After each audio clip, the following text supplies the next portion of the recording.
இன்றைக்கி எங்கள் வீட்டில் வெள்ளை ரவை சேமியா உப்புமா எப்படி செய்யலான்றதை பார்க்கலாம் வாங்க. அதுக்கு தேவையான பொருள் என்னென்னா வெள்ளை ரவை நான் இப்போ வறுத்துக்கிட்டு இருக்கேன்.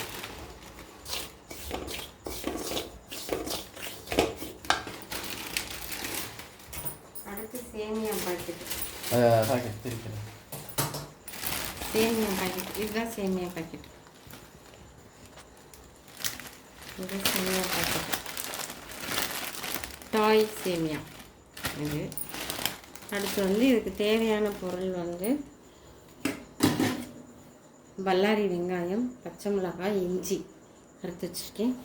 வாங்க ரவையை வந்து வறுக்கலாம். நல்லா வறுக்கணும், அப்போ தான் வந்து உப்புமா வந்து நல்லாயிருக்கும். நல்லா வெள்ளை வெள்ளையும் சூப்பராக இருக்குது. ஆமாம், வெள்ளை ரவை வெள்ளையாக தான் தம்பி இருக்கும். கோதுமை ரவை தான் வந்து நல்லா செம்மையாக இருக்குது, வேறு கலரில் இருக்கும்.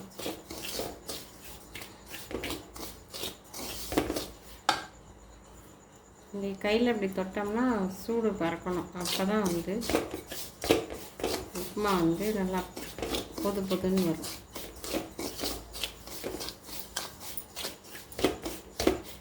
வறுத்தது போதும். இப்போ எடுத்து ஒரு தட்டில் கொட்டிக்கலாம்.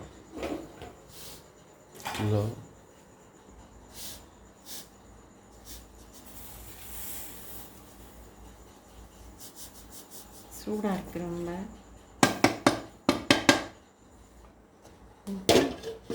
அடைச்சிட்டு இதில் வச்சுக்குவோம். எண்ணெய் ஊற்றிக்கலாம்.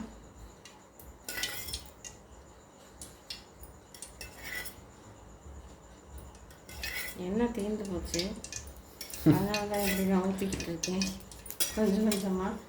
ஆனால் ஒரு தேக்கரண்டி எண்ணெய் ஊற்றிக்கலாம். ஒரு தேக்கரண்டினா என்ன?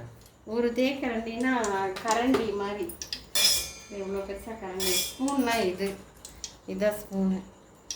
தேக்கரண்டினா கொஞ்சம் புளிக்கரண்டியாக இருக்கும், அதோட கொஞ்சம் பெருசாக இருக்கும். கரெக்டாக. இப்போ வந்து இந்த ஆயில் பத்தாது, இன்னும் கொஞ்சம் ஊற்றிக்குவோம்.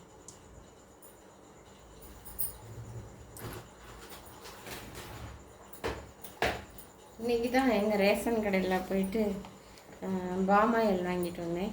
இதுதான் பாமாயில், ரேஷன் கடையில் கொடுத்த பாமாயில். போன மாதம் போடலை, போன மாதம் இந்த மாதத்துக்கு எல்லாத்தையும் சேர்த்து வாங்கிட்டு வந்துட்டேன். இப்போ வந்து இதை உடைச்சி கொஞ்சமாக ஊற்றிக்குவோம். இதனோட இதை கொஞ்சமாக ஊற்றிக்கலாம். ஊற்றியாச்சு. இந்த ஆயிலை வந்து ஒரு பாத்திரத்தில் ஊற்றி வச்சுருவோம். இதில் ஊற்றி வச்சுருவோம். ஊற்றுறேன் பாருங்கள்.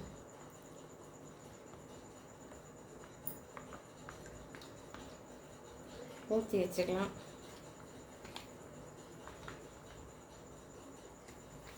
ஊற்றி எடுத்து அந்த பக்கம் வச்சிடறேன்.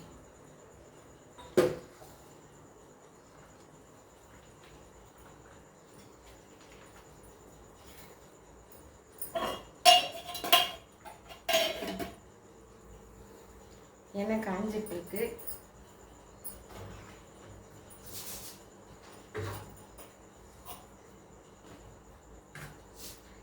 எண்ணெய் காஞ்சதும் கடுகு ஒரு ஸ்பூன் போட்டுக்கலாம்.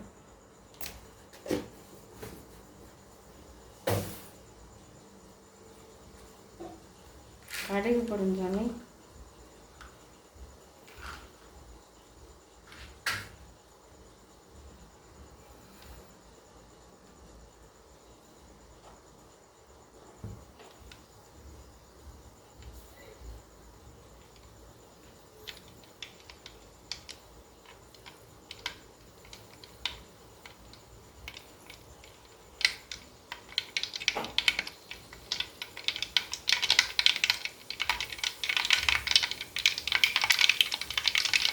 பொரிஞ்சிடுச்சு. இப்போ வந்து கடலைப்பருப்பு போட்டுக்கலாம். கொஞ்சம் கடலப்பருப்பு போட்டிருக்கு. ஆமாம், கடலப்பருப்பு போட்டிருக்கு. கடலப்பருப்பு பொரிஞ்சிடும். கொஞ்சம் ஒரு சிவப்பு கலர் ஆனோடனே இப்போ வந்து சிவப்பு கலர் ஆயிடுச்சு. சிவப்பு கலர் ஆயிடுச்சு. இப்போ வெங்காயத்தை போட்டுக்குவோம். வெங்காயம், பச்சை மிளகாய், இஞ்சி இதெல்லாம் போட்டுக்குவோம்.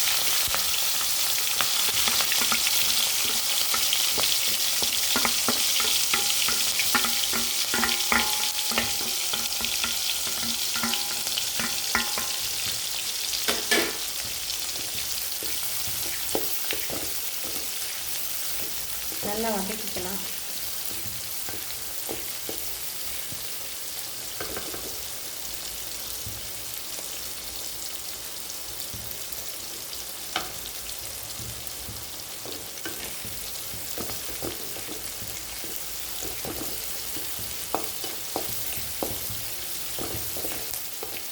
தக்காளி போடலாம், ஆனால் இன்னைக்கு போடலை.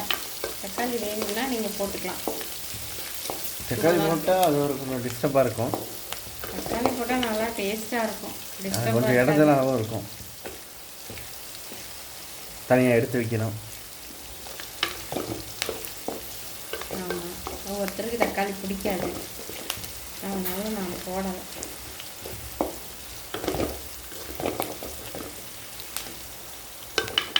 வெங்காயம் நல்லா வணங்கிடுச்சு. இப்போ நம்ம தண்ணி ஊற்றி கொதிக்க வைப்போம்.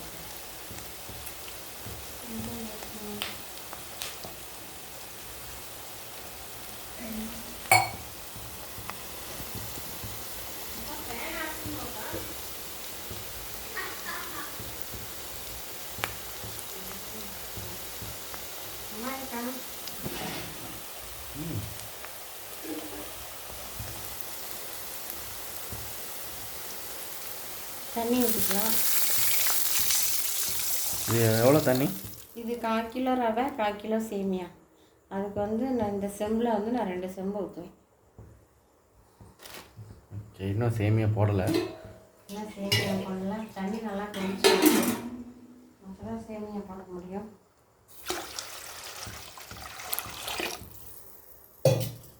இப்போ உப்பு போட்டுக்கலாம்.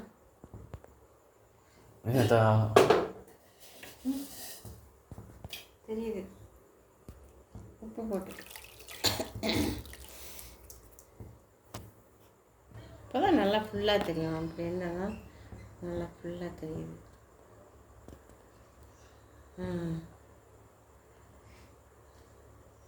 ரவையை போட்டுக்கலாம்.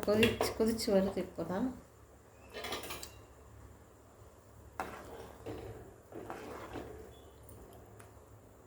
கொதிக்கலாம்.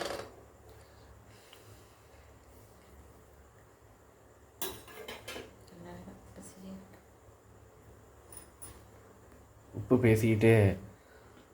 பேசிட்டு நான் பாட்டுக்கு உப்பு நிறையா போட்டேன்னு நினச்சேன். நல்ல வேலை, உப்பு நான் அளவாக தான் போட்டிருக்கேன். இப்போ என்ன தான் பேசினாலும் நம்ம சமையல் செய்யும்போது உப்பு வந்து கரெக்டாக போடணும்.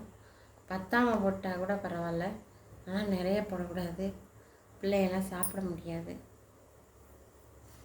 அதனால் இப்போ வந்து கொதிச்சிட்ருக்கு நல்லா. இப்போ நம்ம ரவையை போடுவோம். சரியா தம்பி? போடலாமா ரவையை?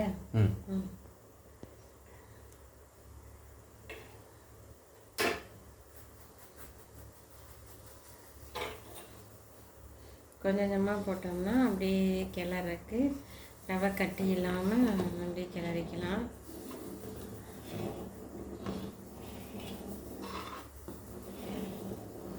ஒரு ஆள் போட்டு ஒரு ஆள் கிளறினா நல்லாயிருக்கும். இது நானே போட்டு நானே கிளறிட்டுருக்கேன்.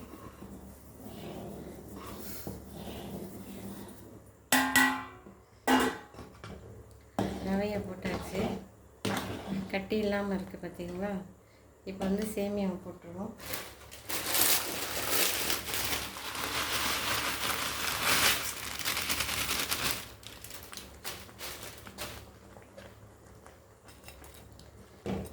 சேமியாவை எல்லா பக்கம் அப்படி இப்படி செஞ்சுடுவோம். அடுப்பை சிம்மில் வச்சுக்கலாம்.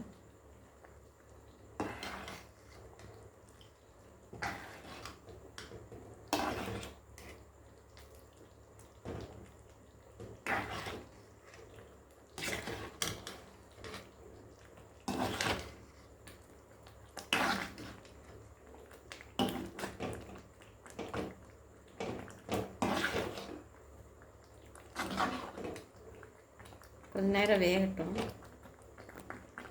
மூடி வச்சிடலாம்.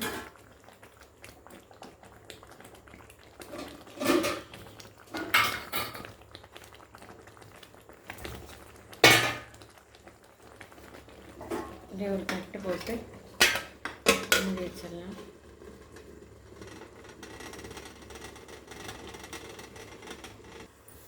மூடியை திறந்து பார்ப்போம். நேரம் வெந்திருக்கும், நல்லா வெந்துருச்சு. இப்போ எவ்வளோ நேரம் ஆயிருக்கும்னு நினைக்கிறேன். ஒரு 5 நிமிஷம் தான். ரவையும் வெந்துடும், சேமியாவும் வெந்துடும். எனக்கு இன்னும் 5 நிமிஷம் கூட இன்னும் ஆகலைன்னு நினைக்கிறேன். ஒரு 3 நிமிஷம் 2 நிமிஷம் தான் இருக்கும். 2 மினிட்ஸில் ரெடி ஆயிடுச்சு. கொஞ்சம் நம்ம ஆயில் ஊற்றிக்கலாம்.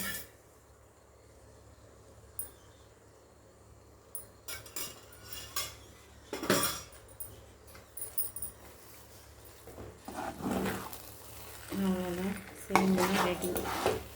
ரவை சேமியா உப்புமா ரெடி. நீங்களும் இது மாதிரி செஞ்சு பாருங்கள். ரவையோடு சேர்த்து சேமியாவையும் போட்டு செஞ்சு பாருங்கள், நல்லா டேஸ்ட்டாக இருக்கும். இதுக்கு நம்ம என்ன வேணாலும் தொட்டுக்கலாம். சாம்பார் எங்கள் வீட்டில் மத்தியானம் வச்ச சாம்பார் இருந்துச்சு, அதையும் நாங்கள் தொட்டு சாப்பிடுவோம். இல்லாட்டி சர்க்கரை வச்சு தொட்டு சாப்பிடுவோம். இதில் சும்மாவே சாப்பிட்லாம், நல்லாயிருக்கும். சும்மாவே சாப்பிட்லாம். இதில் வெங்காயம் பச்சை மிளகாலாம் போட்டுக்கிறதுனால இதிலே காரம் இருக்கும். நல்லா சேமியா ரெடி ஆகிடுச்சு. வாங்க சாப்பிடலாம். நீங்களும் இது மாதிரி செஞ்சு வீடியோ போடுங்க. பிடிச்சிருந்தா லைக் பண்ணுங்கள். நன்றி, வணக்கம்.